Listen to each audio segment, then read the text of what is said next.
नमस्कार मंडळी, बाई तुझा आशीर्वाद या मालिकेच्या आजच्या पुढील भागात आपल्याला असं पाहायला भेटलं. आता अवनी आणि राजा या दोघांची झटापट झालेली असते. त्यात अवनी आता खाली पडते. राजा पहिला तर घाबरतो, पण नंतर त्याला असं काय होतं माहीत नाही. तो मजाक करत असतो की सिरियसली असतो.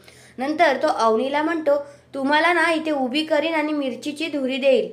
असं आता राजा अवनीला बोलत असतो आणि हे सगळं काही अवनीच्या वहिनीने येऊन पाहिलेलं असतं. अवनीची वहिनी आता इकडे राजाला म्हणते, ए काय बोलतेस तू, आणि तू अवनीवर हात उगारलास कसा, तुझी हिंमत कशी झाली अवनीवर हात उगारण्याला.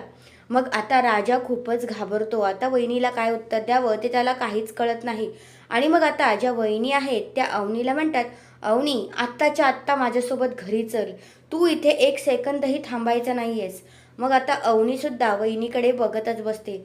तुम्हाला काय वाटतंय, अवनी तिच्या वहिनीबरोबर घरी जाईल का? तुमचं मत काय आहे ते कमेंट करून नक्कीच सांगा. धन्यवाद.